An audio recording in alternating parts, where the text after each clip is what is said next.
On her birthday, my girlfriend publicly thanked her ex for raising the bar. Everyone clapped. Then she glanced at me and said, "And thanks to him too, I guess." I just sat there. 2 days later, she found out what happens when you push a man too far. The room was full of people I didn't know, all laughing and drinking wine I'd paid for.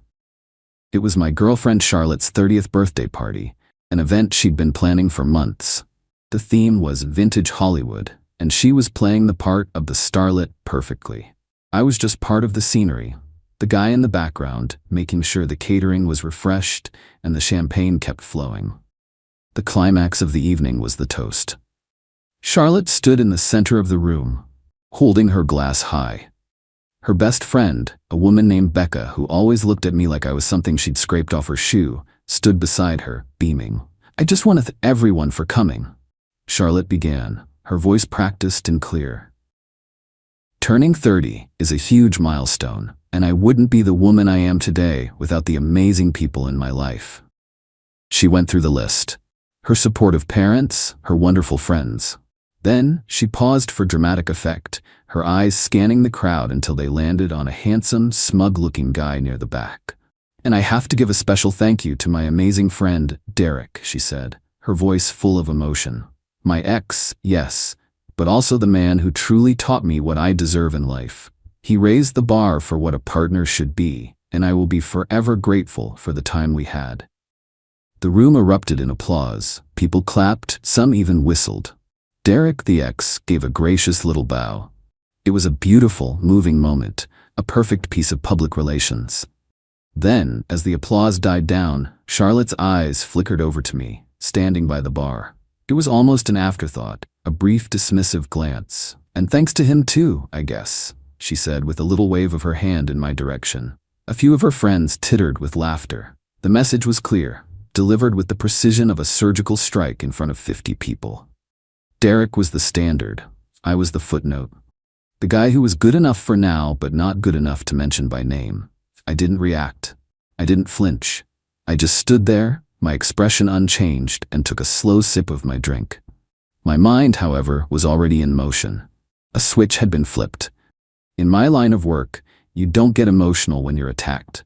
You get strategic. Charlotte had just launched an unprovoked, public attack on my reputation. She thought it was a social power play. She had no idea she had just declared war against a man who runs campaigns for a living. The election season had just begun. Let me be clear. I'm not a simp, I don't get played. I'm a political campaign manager. My job is to win. I take complex, often flawed candidates and build a narrative around them that leads to victory. I do opposition research, I manage messaging, I control the media cycle, and I identify and exploit the weaknesses of my opponents. My entire life is about strategy, perception, and the ruthless execution of a plan. I met Charlotte 8 months ago.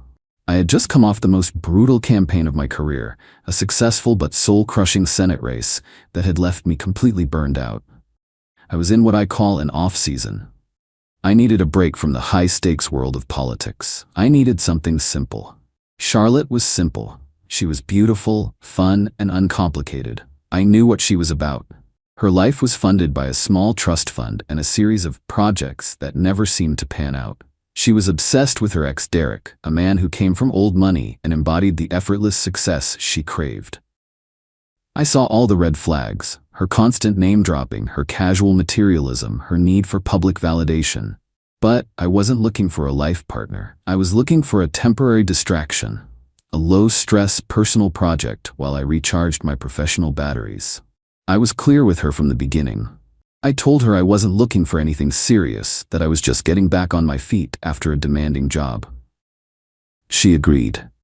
The arrangement was simple. I provided the stability and lifestyle she enjoyed, and she provided the fun, easy companionship I needed.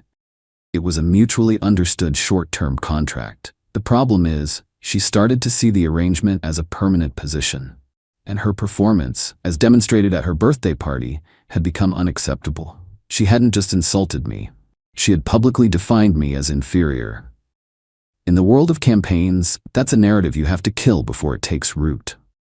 So as I stood there listening to the party resume around me, I didn't feel hurt. I felt the familiar, exhilarating hum of a new campaign kicking off. My opponent? The Charlotte-Derek alliance. My objective, a complete and total electoral victory. That night, after the last guest had left and Charlotte was passed out in bed, I went into my home office and drew up the campaign plan. Update 1. A good campaign starts with a solid foundation of research. You can't defeat an opponent you don't understand. So, for the first 48 hours after the party, I became a one-man opposition research firm. My targets were Charlotte and her sainted ex, Derek. I started with Charlotte. I already had most of the data I needed. For the past 8 months, I had been the primary source of her discretionary funding. I went through my credit card statements, meticulously logging every expenditure. The designer clothes, the $500 dinners with Becca, the spa days, the weekend trips. I wasn't just tracking the money, I was mapping her entire lifestyle ecosystem. I knew her donors, me, her key supporters, her vapid friends, and her core message, a life of effortless luxury. Then I turned my attention to Derek. He was the ghost in our relationship, the gold standard she constantly compared me to. His public image was flawless. He was the founder of a buzzy tech startup, he drove a vintage sports car, and his Instagram was a curated gallery of his perfect life. But in my line of work, you learn that the shinier the image, the darker the secrets. I hired a freelancer, a digital forensics guy I use for digging up dirt on political opponents. I gave him Derek's name and his company's name. I didn't want anything illegal. I just wanted a clear picture of his financial and professional reality. While my researcher was digging, I initiated phase 1 of my own plan, narrative destabilization. Charlotte was still blissfully unaware. She thought I had just been in a bad mood at her party. She tried to smooth things over the next day. "You were so quiet last night," she said, pouting. "You didn't even tell me I looked pretty." I just told her I was tired. I let her believe her little power play had worked, that I was the one on the defensive. My first move was subtle. One of the pillars of Charlotte's social standing was a charity committee she was on. It was for a big, glamorous gala that happened every year. She didn't actually do any work, she just liked having her name on the letterhead. I, however, had made a significant donation to the charity in my name a few months prior, a fact she loved to brag about. I called the head of the organizing committee, a woman I knew professionally. I explained that due to some portfolio restructuring, I needed to pull my donation for the year. I was polite, apologetic, and vague. I knew the call would be followed by another call, from the committee head to Charlotte, asking what was going on with her incredibly generous boyfriend. The fallout was immediate. Charlotte confronted me that evening, her voice shaking with rage. "What did you do?" she demanded. "Cynthia from the committee called me. She said you pulled your donation. You're making me look like a fool." "It was a business decision, Charlotte," I said calmly, not looking up from my laptop. "Market conditions have changed. I'm reallocating my capital." "This isn't about capital," she shrieked. "This is about my reputation. You did this to punish me for what I said at the party." "What you said at the party was just data," I replied, finally looking at her. It helped me reevaluate the return on my investments. The charity gala, it turns out, is a bad investment. This was a calculated move. I was speaking to her in the only language she understood, the language of social currency and status. I had just devalued her primary asset. While she was reeling from that, my researcher came back with the gold mine I was hoping for. Derek's tech startup, Innovate Next, was a complete sham. It had no product, no revenue, and was burning through cash at an alarming rate. Its only funding came from a handful of early investors, mostly friends of his wealthy father, and a series of high-interest personal loans. Derek wasn't a tech genius. He was a trust fund kid playing entrepreneur with other people's money. The report also contained another beautiful detail. Derek's vintage sports car, the one he paraded all over town, it was a lease. A very expensive lease that was co-signed by his father. And he was 2 months behind on the payments. This was the core of my opponent's platform, a lie. And I was about to expose it. Update 2. The next phase of the campaign was to take the opposition research and weaponize it. A good campaign manager doesn't just release damaging information, they create a narrative around it. They build a story that the public can understand and that the media will amplify. My target audience wasn't the general public. It was the small, insular world of investors and socialites that Derek and Charlotte inhabited. I created a new, anonymous email address. From that address, I drafted a memo. It was written in the dry, analytical style of an investment prospectus. The subject line was, "An unsolicited due diligence report on Innovate Next." The memo was a masterpiece of corporate demolition. It laid out, in excruciating detail, the company's financial situation. It included their burn rate, their lack of a viable product, and a projection showing they would be insolvent in less than 6 months. It didn't make any accusations. It just presented the facts. The final page of the report was a list of publicly available records showing that Derek had a history of failed projects, all quietly funded and then buried by his father.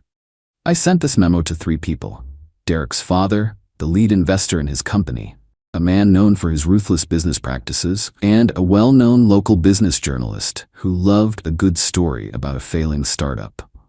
While that digital bomb was ticking, I moved to dismantle Charlotte's remaining support structures. Her best friend, Becca, was a key advisor in her campaign of entitlement. Becca worked as a personal shopper at a high-end department store. Her job depended on her reputation and her client list.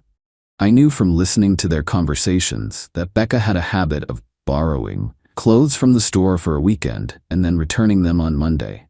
It was a common, if unethical, practice. I also knew that she was helping Charlotte do the same thing, using her employee discount to buy expensive outfits that Charlotte would wear once for an Instagram post and then return. I made another anonymous call, this time to the store's corporate loss prevention hotline. I reported that an employee at their flagship store was running a sophisticated return fraud scheme, costing the company thousands of dollars.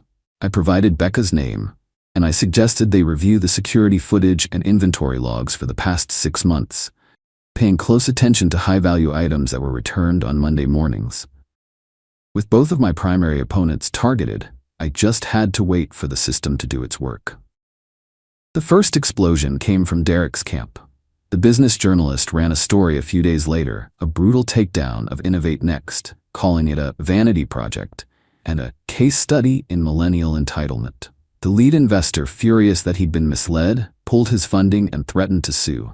Derek's father, publicly humiliated, finally cut his son off.